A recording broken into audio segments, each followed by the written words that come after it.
Welcome to All About Agatha, the podcast dedicated to reading and ranking every single mystery novel written by the Queen of Crime, Dame Agatha Christie. I'm Kemper Donovan. I'm Catherine Brobeck. And this week we are embarking on a new short story collection of Agatha Christie's. Catherine Brobeck, what are we discussing? We are discussing The Red Signal, first published in the Grand Magazine. We haven't come across that in a while. Oh my, our old friend. I know, June 1924. An early one. And very early. And then it was collected in The Hound of Death and Other Stories in the UK in October 1933. But, and this is interesting, not by Collins Crime. It was part of a weird, coupon promotion. I love this. I know, in something called The Passing Show. And so they essentially had, for their readers, a selection of books that were published only for this initiative. Yeah, apparently it was very popular with the readers. And Collins Crime did publish it, a bookstore copy in February 1936. But that's actually kind of a long time later. That is definitely a while later. And yeah, I actually was interested to hear what the other books were that readers could choose from. So in addition to The Hound of Death, there was Jungle Girl by Edgar Rice Burroughs. We have talked about him before. The Sun Will Shine by May Edgington. The Veiled Delight by Marjorie Bowen. The Venner Crime by John Rode, another Golden Age mystery novelist we have discussed before. And Q33 by George Goodchild. Yeah, apparently the first edition of this book is one of the easier early Christies to obtain nowadays, meaning that there must have been a lot of first editions printed. So right. I suppose a lot of people chose The Hound of Death when they collected all of their coupons and sent it in to this press. I think The Passing Show is the name of the weekly magazine. And then I think the publisher is Autumn's, appropriately named Autumn's Press, Odhams. But we have a couple of these collections that don't fall under the Collins Crime Club label at first, but this one really doesn't. This is very much outside of the norm for Christie. Very much outside. And then it was published in the U.S. in The Witness for the Prosecution and Other Stories all the way in 1948. Right. It's interesting that we have not covered a single story from this collection yet on this podcast.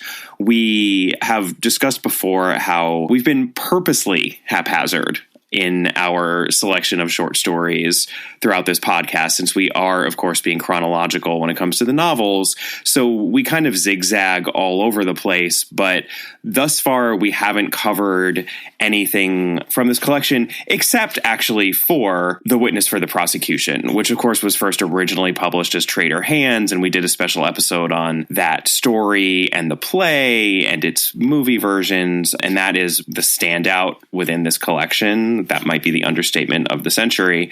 But this collection, as we will discover with The Red Signal and the other titles that we do eventually discuss at some point, it's an odd collection. And most of these stories are spooky Christie, supernatural Christie, much more along the lines of Mr. Quinn, but without even the organizing principle of a Quinn Satterthwaite detective duo or anything like that. So they are really bizarre. And I mean, I'm excited to cover them, but there's been no imperative for us to cover them thus far. Right. Well, I mean, I would also note that a lot of these end up appearing in the Golden Ball, which we have covered a number of short stories that were later published.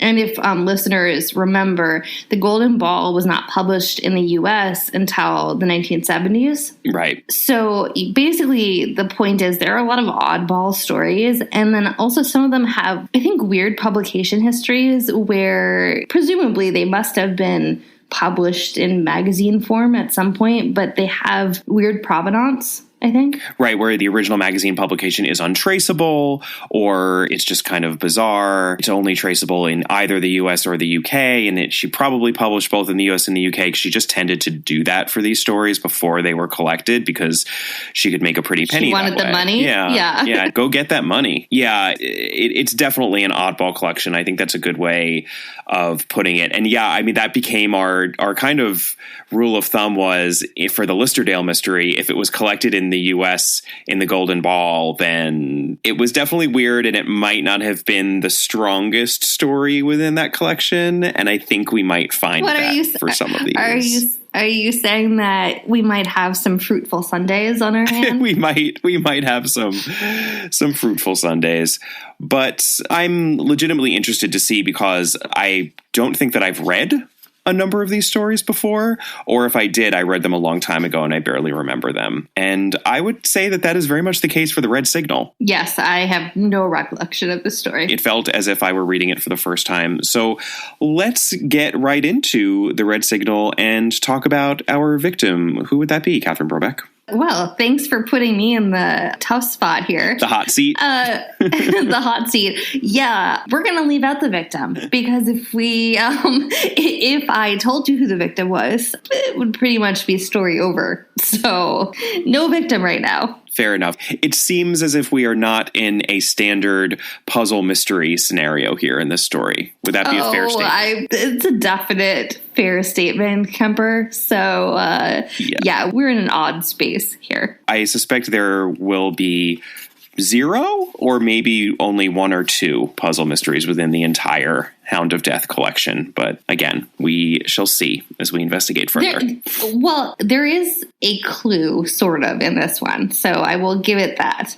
Yes, no, when we get to the clue portion, I would argue that we can see the origins even of the murder of Roger Ackroyd, which was on the near horizon when she was writing this, since that was published in, I believe, 26, because it was right. I know it was right before her disappearance at the end of that year. So, all right, let's talk about the suspects. First up, we have Dermot West, a guest at a dinner party from whose perspective the story is told. And I would also add that we obviously are all familiar with Raymond West, Miss Marple's nephew.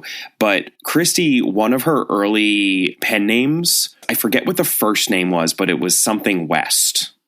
And I just feel like the last name West was just a name that she rather fancied. And as an early story, I just think it's funny that she was using it here too. It's just clearly one that was bubbling up in her mind a lot. And was it just me? But did you read this whole story thinking of Dermot Mulroney, Dylan McDermott? Hello and welcome to America's most difficult game show. We show contestants a picture and they have to tell us who it is. That's right, it's time for...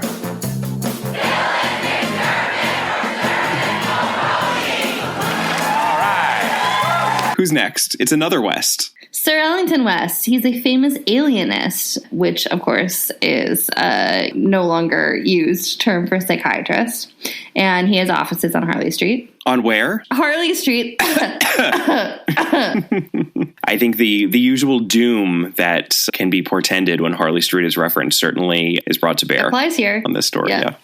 All right, next up we have Jack Trent, who is the host of the dinner party that takes place in the first half of the story. And we have Claire Trent, who's Jack's beautiful sort of mannequin of a wife.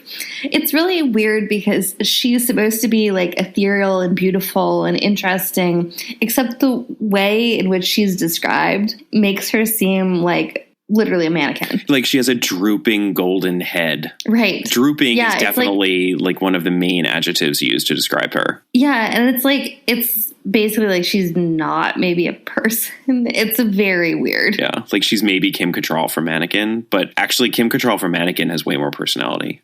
When you were making me, didn't you feel a certain inspiration?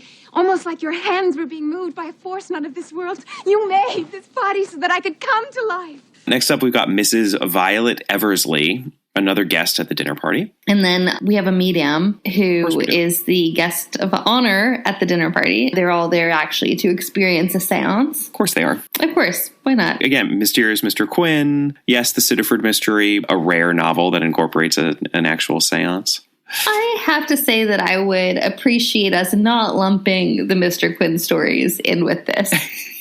She's doing something similar. It's just that it actually really makes me appreciate the Mr. Quinn stories because those characters, they make those stories coalesce around something specific so that they really do function as a collection in a way that I didn't appreciate until I read this story. Yeah, I mean, that I can agree with. I mean, I think one of the most interesting things about this podcast for me is that I never really had an appreciation for Mr. Quinn. I was just like, I read those as like a kid. Right. And I really do appreciate them. I adore them. I actually adore them. Me too. Now. Yeah. I think you can tell by how much we natter on about them.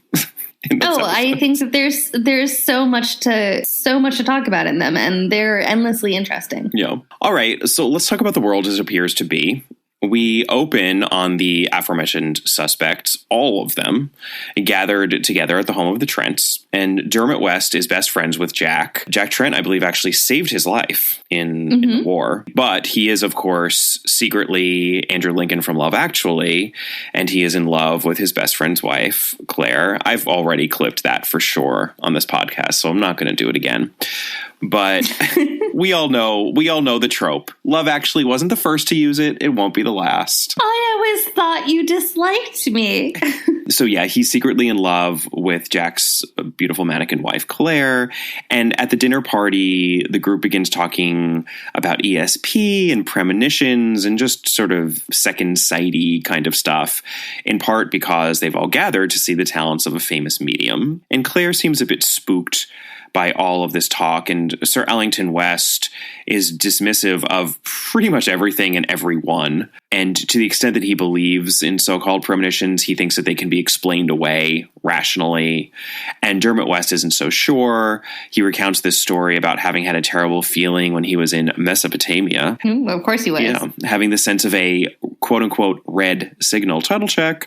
That's what he calls this feeling, this premonition. Sort of like train lights. Green means go, yellow means caution, red means danger. Stop. So because he got this red signal in Mesopotamia one night, he slept outside of his tent. And in the morning, he discovered that his bed was stabbed through with a sword and that he would have been killed by one of the Arab servants if he had been in the bed. And, his uncle is able to explain this away by saying your subconscious picked up on something that this man, either said or did around you. And I'm sure that you just observed something that put you on your guard. It's not as if anything supernatural is happening here. And he tells another story as well, right, about this, but it's the exact same sort of idea that he claims to have had some sort of a supernatural premonition, and his uncle just explains it away and poo-poos it. The other explanation that is given, right, is not just that it's picking up on vibes, but that sometimes after the fact, if something bad has happened, then you can interpret the events leading up to it as somehow having advanced knowledge of what was going to happen. More popularly known these days, I would say, as confirmation bias. Yeah. It's essentially confirmation bias. Yeah. Correct. So at this seance, there's a lot of knocking, as one expects in a seance. And the medium channels her non-native English-speaking interlocutor, which is awkward. Yeah, he's Japanese, I believe, and there's a little bit of cringeworthy dialogue, as there always is with these mediums interlocutors when Christie portrays them. I know. I don't know if it's maybe just like the connection is not that clear to the other side. Right. Well, there's static. Why can't their interlocutor be a fellow Englishman or woman? Why does it have to be? I think it was a Native American once, and then this time it's a Japanese person. Yeah. Let's say that this was less bad than the Native American. Significantly less bad. Yeah. Anyway, there's sort of generic, medium speak, and Dermot's kind of like, It's like standard canned. I'm sensing an older relative had passed, all that kind of stuff. Except, very specifically, she ends up warning them that, at least for one person there, don't go home. That something is going to go terribly awry if you go home that night. And Dermot takes this to mean him, because now he's like officially spooked. And he had actually been spooked even before that, right? Because as he's talking about that red signal, he stops himself, right? Because he's about to say, well, I felt it these other 2 times and I'm feeling it right now. And it's not until he's about to say it and stops himself that he even realizes he's feeling it right now. He hasn't enunciated it to himself, so to speak. So he realizes even before all of this business with the medium that he's getting the red signal right now. But he says, oh, that makes no sense. How is that possible? I'm here with friends. And that's when we learn about his feelings for Claire, because he says, could it just be about that? Just my general caginess around her, since I'm in love with my best friend's wife, but I know that I can never do anything about her, et cetera, et cetera. But then when she says this, it kind of brings all of that back to the fore for him. And he's convinced that she must actually be talking to him. Right. By the way, that other story that involved a medium with the Native American interlocutor was a Mysterious Mr. Quinn story. Just saying. Well, hey, they can't all be winners. It was the voice in the dark. Seance figures very strongly in that story as well. After the seance, they dismiss the medium and the rest of the group decides that they're going to go to a club, the Grafton Galleries. But first, Dermot's uncle asks him to go home with him because he has to discuss something with him in person. And what might that be, Kemper? So at his uncle's house, Sir Allington tells him he is aware of Dermot's feelings for Claire and warns him not to act on them, in large part due to the idea that insanity is hereditary and visible to his trained eye. And this is something that Dermot has been intuiting over the course of the evening as well. It never rings true to him that his very rational and kind of haughty uncle would have any interest in a spiritual medium. So he cottons on pretty quickly to the notion that his uncle must be there to observe someone and diagnose. Right. He's an ulterior motive. Yeah, he must be diagnosing whether or not someone is insane, because that's what an alienist does, right? I'll have to ask Dakota Fanning about that. Shout out to Caleb Carr. And Claire is acting so nervous. She even turns over a chair at one point during the dinner as she's, leaving the table early, as ladies do, I suppose. That was a rather little Victorian moment in which the ladies left early. Didn't realize people were still doing that in the 1920s, but hey, sure, I guess. Yeah, especially since they're headed out to the Grafton Galleries right after. Yeah, it's very old fashioned, but a little charming. I guess in 1924 that wasn't out of the question.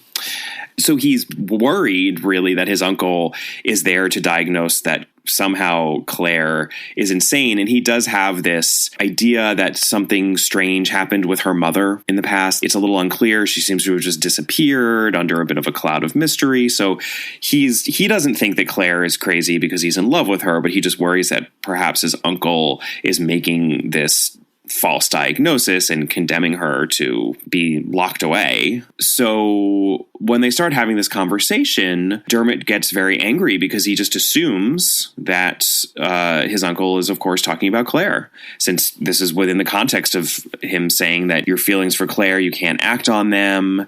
And, he says the insanity there may not be obvious to you, but it's obvious to my trained eye. They get into a shouting match, at the end of which Dermot says he'd like to shoot his uncle in hearing of his uncle's servant. And Dermot storms off and heads to the Grafton Galleries. Right, where he ends up alone with, who else? Claire, where she's, clearly distressed from earlier. And she ends up confessing her feelings to him, and she's really embarrassed. She just needs him to know because it's really weighing on her. And what does he do? He tells her that he actually feels the same way and has since they first met. And this distresses her even more because she says that she wishes she had known this years earlier before it's too late. And, it's sort of ambiguous about what too late means. He essentially proposes that they run away together, and she can't do it. And so he abruptly decides to leave the nightclub. As he is headed out, he runs into Jack, and, they have a little chat, and poor Dermot is basically trying to run away from him. Yeah, so he gets out of the club and heads back to his flat. Yeah. Unfortunately. Yeah, it's all very fraught between him and Claire, but ambiguous. And this is what Claire says. "Oh, no, please. Can't you see? I couldn't now. It would be ugly, ugly, ugly. All along I've wanted to be good, and now it would be ugly as well." And he's like, "What? You crazy." So back at his flat, Dermot is still haunted by the medium's warning and everything that's happened to him on this very busy evening. And he searches his flat for anything that might be wrong because he is still getting this red signal hard. Right. And he finds in a very obvious location a handkerchief drawer. Something hard. That would be a loaded revolver that has had one shot fired from it lately. So that's interesting. And it gets more interesting. It does, because at the same time, there's a knock on the door. And when he opens it, he is confronted by two Scotland Yard investigators, and he impersonates his manservant. A little bit of quick thinking there. I know, very quick thinking. I was like, gosh, Dermot, like maybe I've underestimated you. As it turns out, his uncle, Sir Ellington West, has been shot and killed. And his uncle's own manservant, of course, has told Scotland Yard about that argument that he overheard between the two men.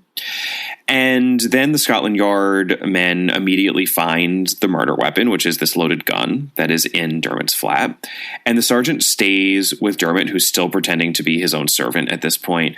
But then Dermot manages to flee out of an upstairs window and onto the street, where he runs into his best friend, Jack Trent, who is coming to check on him. Right. So Jack seems to realize the dire straits that Dermot is finding himself in, and he says, okay, we're going to go back to my house, and you're going to hide there. So they go back there, and inside, like, there's something like a little bit off. Essentially, Jack says that Claire has locked herself in her room, which is super weird. There's like a lot of weirdness involving internally locked doors and keys. Yeah. Dermot now is increasingly more paranoid because something is wrong here too. Yes, something is very, very strange, seemingly with Jack, which is interesting. And I would so we're going to get into the world as it actually is, and we don't really have any clues in this story because it's not really a puzzle mystery, but I have one. I have one too, so we'll see if it's the same one, Kemper. Okay. Well, I think, is yours going to be about heredity? No, it's not. Oh, okay. Okay, neither is mine.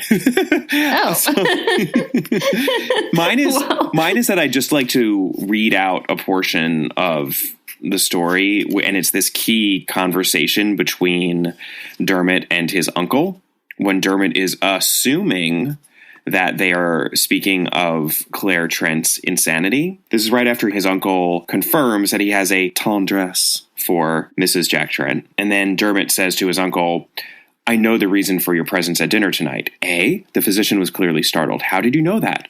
"Call it a guess, sir. I am right, am I not, when I say that you were there in your professional capacity?" Sir Ellington strode up and down. "You are quite right, Dermot. I could not, of course, have told you so myself, though I am afraid it will soon be common property." Dermot's heart contracted. "You mean that you have made up your mind?" "Yes, there is insanity in the family, on the mother's side. A sad case, a very sad case. I can't believe it, sir.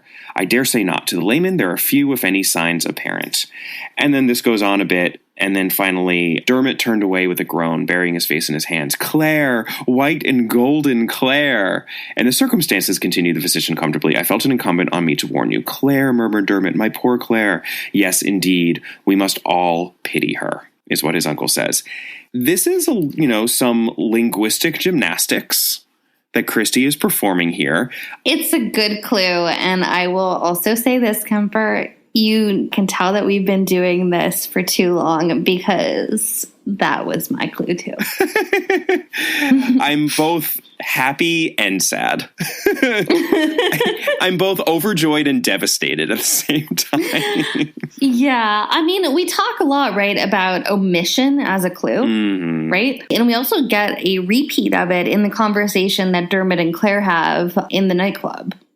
Right. When she's just saying it's too late, it's all so ugly now. She's not actually saying what is too late and what is ugly. We are making the assumption based on the fact that this is a third-person narration very much from Dermot's point of view. So Dermot's assumptions are the reader's assumptions unless we are astute enough not to make assumptions along with him. And this is, I look at this as the proto kind of the protoplasmic version of what she went on to do in The Murder of Roger Ackroyd. Again, not that long after this, because she also left some things out there. She did some linguistic gymnastics, and she preyed on the reader's siding with the first person narrator in that case, which is such a sort of stronger point of view and a more seductive point of view even than what we have here. And she fooled everyone, or she fooled most people who read it for the first time. So I love the fact that you can see the same mechanism at work here, even though it's certainly not as involved as in that novel. Right. And I mean, I think that is something that we come across repeatedly, right? Not just Roger Ackroyd, but the idea that you should be reading not just between the lines, but you should be reading the lines and looking for what they're not saying. Obviously, here, we are never told who actually is supposed to be the insane person. Right. And if you were being a close reader, you'd realize that. But I mean, I think it's actually pretty cleverly done here. Yeah. It's a neat little trick for a short story.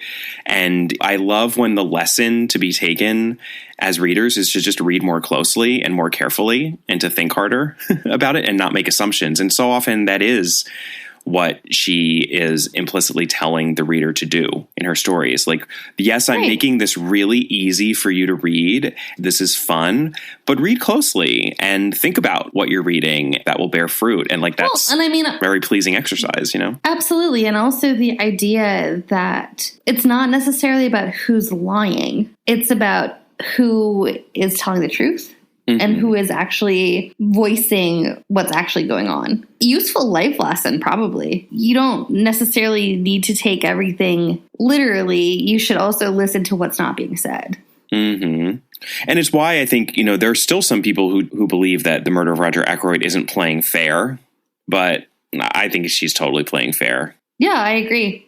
I don't think anyone could pretend that this story isn't playing fair. And what she's doing in Murder of Roger Ackroyd is just a better, more involved version of what she's doing here. It's just got a lot more bells and whistles. Trusting the narrator. Yeah.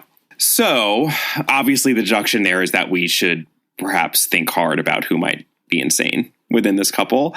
And if we get there, we pretty much get to our resolution. Let's talk about the world as it actually is, because you know what? Jack crazy.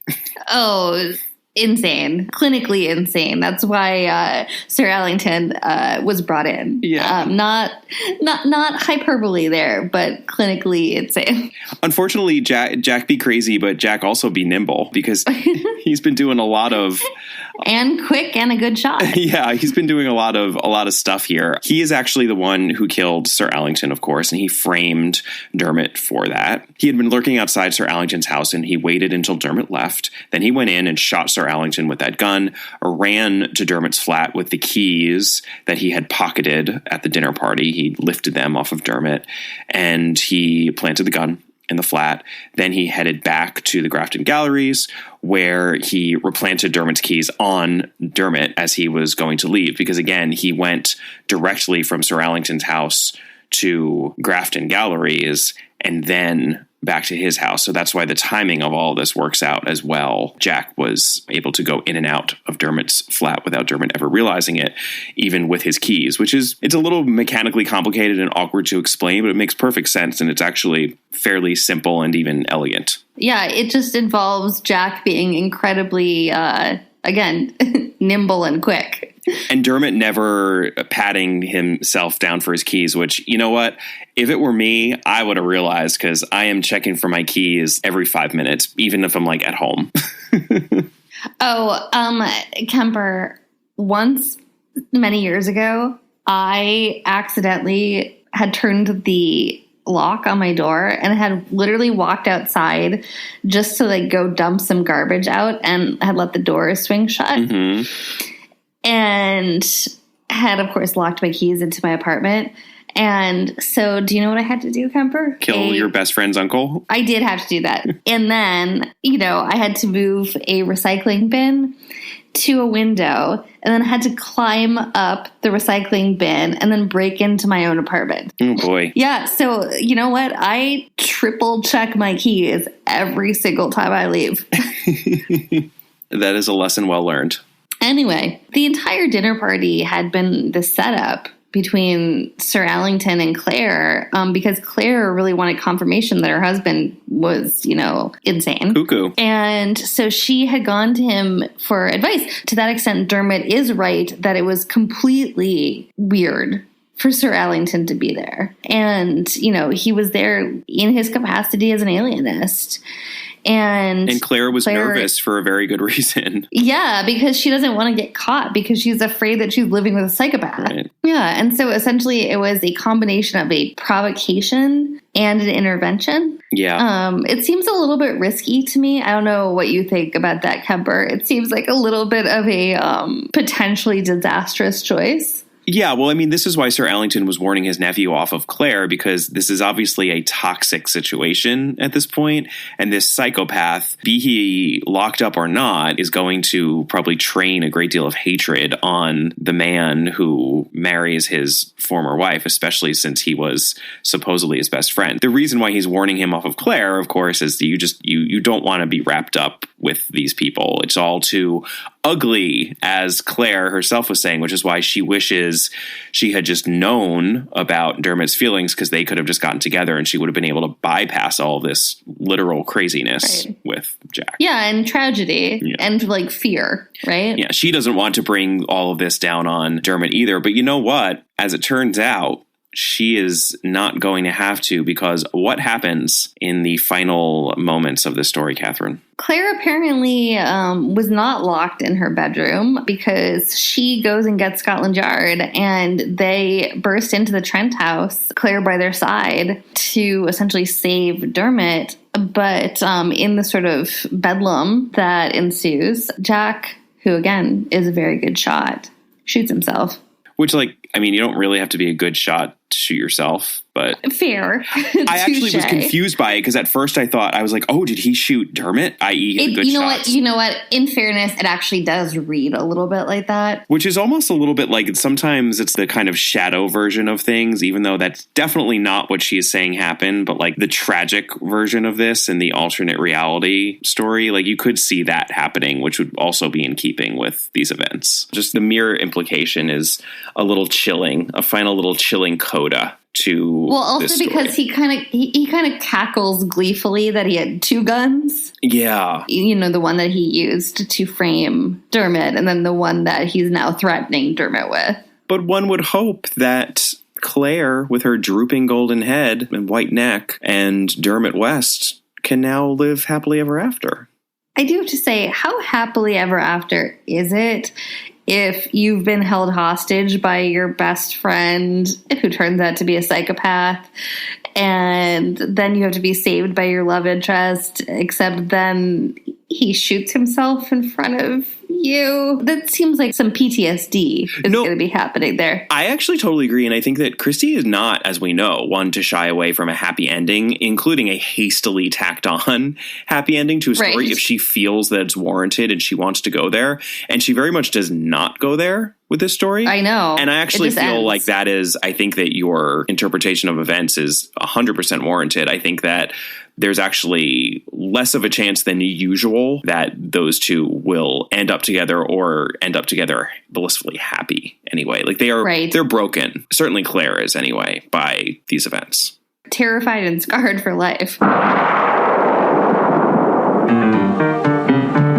Again, these are spooky, weird, oddball stories in this collection. And we don't have Mr. Quinn showing up to somehow, sprinkle magic dust. Oh, he would have united those two lovers and made them so happy. I know, it would have been good. And Mr. Satterthwaite would have had some weird artist on the side whose paintings he could have appreciated and said something nice about. Yeah. I know. There would have been some duchesses. There totally would have been a duchess at that party. Definitely so.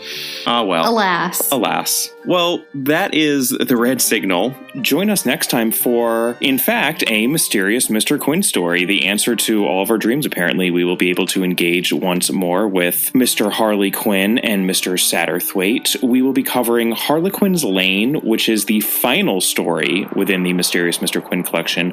Although, have no fear, we do have two further Mr. Quinn stories that were not collected in the Mysterious Mr. Quinn to discuss after those. And after after that episode, we will be covering our next novel, Taken at the Flood, or as it is known in the US, There is a Tide. This is our second Poirot novel in a row. Very exciting. We had The Hollow. Always exciting. And now we have Taken at the Flood. And we have a weird, very sort of contemporary, not contemporary to us, but unusually contemporary setting, I think, for this. We do. Yeah, this has a specific post-war chronology to it. Similar really to NRM, which was placed very specifically within wartime. I think that when these stories are attached to an actual war, i.e. World War II, Christie just got very specific in a way she usually didn't with the chronology. So yeah, right. We are very much in the immediate aftermath of the war, and I'm sure we will have a lot to discuss on that front. Very much looking forward to it. And you can join us over at our Patreon site. We are at www.patreon.com/allaboutagatha. Our next Patreon episode, we will be talking about the Mary Westmacott novel, Unfinished Portrait. Very exciting. It's very exciting because that is her probably most autobiographical piece of fiction that she ever wrote. So if that interests you, you might want to check out what we're talking about over at Patreon. And you can always email us at allaboutthedame@gmail.com. Our Facebook page is All About Agatha. Our Twitter account is at All About the Dame. Catherine's Twitter account is at Brobcat. Our Instagram handle is at All About Agatha. And we so appreciate the ratings and reviews. Please, please keep them coming. They really help us out. We'll see you next time. Bye. Bye.